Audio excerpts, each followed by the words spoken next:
എല്ലാവർക്കും നമസ്കാരം.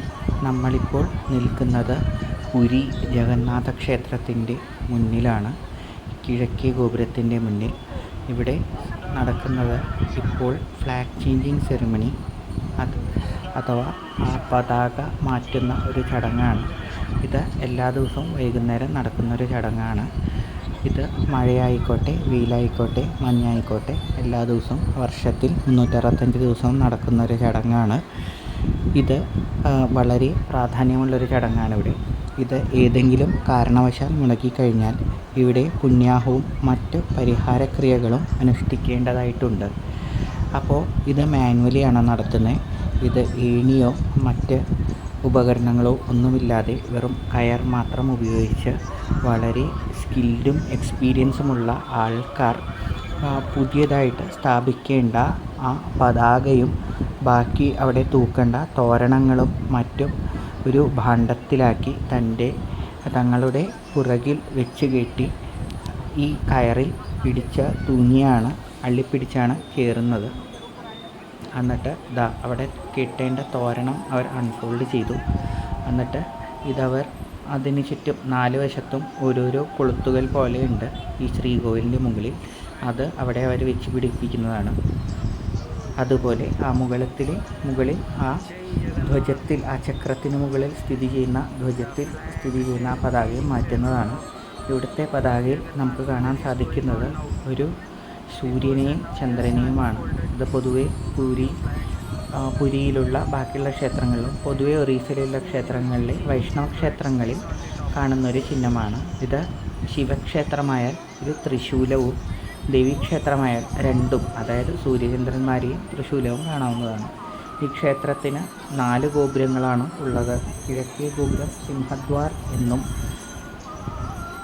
തെക്കേ ഗോപുരം അശ്വദ്വാർ എന്നും, പിന്നെ പടിഞ്ഞാറേ ഗോപുരം വ്യാഘ്രദ്വാർ എന്നും, വടക്കേ ഗോപുരം ഹസ്തിദ്വാർ എന്നും അറിയപ്പെടുന്നു. കിഴക്കേ ഗോപുരത്തിൽ 2 സിംഹങ്ങളും, തെക്കേ ഗോപുരത്തിൽ 2 കുതിരകളും, പടിഞ്ഞാറേ ഗോപുരത്തിൽ 2 പുലികളും അഥവാ വ്യാഘ്രങ്ങളും, വടക്കേ ഗോപുരത്തിൽ ആനകളുമാണ് ഉള്ളത്. ഇപ്പോൾ വടക്കേ ഗോപുരത്തിലുള്ള ആനകളെ അവർ നന്നാക്കുന്നതിന് വേണ്ടി എടുത്തു മാറ്റിയിരിക്കുകയാണ്. ബാക്കി 3 ഗോപുരങ്ങളിലും നമുക്ക് അതാത് മൃഗങ്ങളെ കാണാൻ സാധിക്കുന്നു. ഇപ്പോൾ അദ്ദേഹം ചക്രത്തിന് മുകളിൽ കയറി ധ്വജം താത്തുകയാണ്. ധ്വജം താത്തി അതിൽ പഴയ പതാക മാറ്റിയിട്ട് പുതിയ പതാക അത് ഇടുന്നതാണ്. പഴയ തോരണങ്ങൾ താഴെ ഇടുന്നത് നമ്മൾ കണ്ടു. ഇനിയിപ്പോൾ പതാകയും ചുരുട്ടിയിട്ട് കൊടുക്കും. അതിനുശേഷം പുതിയ പതാക അവിടെ സ്ഥാപിച്ച് ആ ധ്വജം വീണ്ടും ഉയർത്തുന്നതാണ്. ഈ സമയത്ത് ഒരു കൃഷ്ണപ്പരുന്ത് വട്ടമിട്ട് പറക്കുന്നത് കാണാൻ സാധിച്ചു. നമ്മുടെ ക്യാമറ അത്രയും സൂം ചെയ്ത് ഇത് വളരെ ദൂരെ നിന്നാണ് ഇതെടുക്കുന്നത്. ഒരു ബാരിക്കേഡ് ഉണ്ട്, അതിന് പുറത്ത് നിന്നാണ് നമ്മൾ ഈ വിഷ്വൽസ് എല്ലാം ഷൂട്ട് ചെയ്യുന്നത്. അതുകൊണ്ട് അത് ഉള്ളിലേക്ക് എടുക്കാൻ സാധിക്കുന്നില്ല. ആ ബാരിക്കേഡിനകത്തേക്ക് ചെരുപ്പുകളോ ക്യാമറകളോ ഒന്നും കയറ്റാൻ പറ്റില്ല. അതുകൊണ്ട് വളരെ ദൂരെ നിന്നാണ് നമ്മളിത് എടുക്കുന്നത്. പിന്നെ കുറേ പേര് ഇരിക്കുന്നുമുണ്ട്. അതുകൊണ്ട് കുറച്ച് അവരുടെ കാഴ്ച മറയ്ക്കണ്ടല്ലോ എന്ന് വെച്ചാൽ കുറച്ച് പിറകിൽ നിന്നാണ് ഇതൊക്കെ എടുക്കുന്നത്. അപ്പോൾ ആ പുതിയ പതാക അൺഫോൾഡ് ചെയ്തു ആ ധ്വജത്തിൽ ഇപ്പോൾ ഘടിപ്പിക്കുകയാണ്. അത് ഘടിപ്പിച്ച ആ ധ്വജം ഉയർത്തി ഇറങ്ങുന്നതോടുകൂടി ആ ധ്വജ ചേഞ്ചിങ് സെറിമണി കംപ്ലീറ്റ് ആവുന്നതാണ്. ഇത് നമ്മുടെ സന്ധ്യയ്ക്കുള്ള ആദ്യത്തെ ചടങ്ങാണ്. ഇതിന് ശേഷമാണ് സന്ധ്യയുടെ വൈകുന്നേരം നടക്കുന്ന ചടങ്ങുകൾ. അതായത് വൈകുന്നേരത്തെ ആരതി, ഭോഗ്, അലങ്കാരം ഇതെല്ലാം നടക്കുന്നതാണ്. ജഗന്നാഥന് 6 തവണ അലങ്കാരവും പൂജയും ആരതിയും എല്ലാമുണ്ട്. അങ്ങനെ 56 തരം നിവേദ്യങ്ങളാണ് ഒരു ദിവസം ജഗന്നാഥന് അർപ്പിക്കുന്നത്. ഇതൊക്കെയാണ് ജഗന്നാഥ ക്ഷേത്രത്തിൻ്റെ സവിശേഷതകൾ. പിന്നെ അവിടെ എല്ലാം മൺപാത്രങ്ങളിലാണ് പാകം ചെയ്യുന്നത്.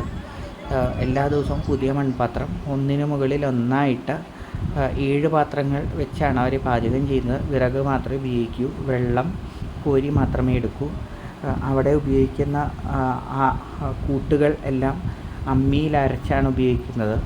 എവിടെയും മിക്സിയോ ബാക്കി ഇലക്ട്രിസിറ്റിയോ ഒന്നും ഉപയോഗിക്കുന്നില്ല. ആ പഴമയുടെ പ്രതീകത്തിൽ തന്നെയാണ് ചെയ്യുന്നത്. ഒരിക്കൽ ഉപയോഗിച്ച മൺപാത്രങ്ങൾ വീണ്ടും ഉപയോഗിക്കുന്നതല്ല. ഇവിടെ പ്രസാദമെല്ലാം ഭക്തർക്ക് നൽകുന്നു മൺപാത്രത്തിലാണ്. ക്ഷേത്രത്തിനകത്ത് ആനന്ദ ബസാർ എന്ന് പറഞ്ഞൊരു നിവേദ്യ വിപണനശാല 24 മണിക്കൂറും പ്രവർത്തിക്കുന്നതാണ്. അവിടെ രാവിലെ സമയങ്ങളിൽ പോയി കഴിഞ്ഞാൽ നമുക്ക് രാവിലത്തെ സൂക്ക പ്രസാദ് എന്ന് പറയുന്ന അവൽ പോലെയുള്ള പ്രസാദങ്ങളെല്ലാം ലഭിക്കും.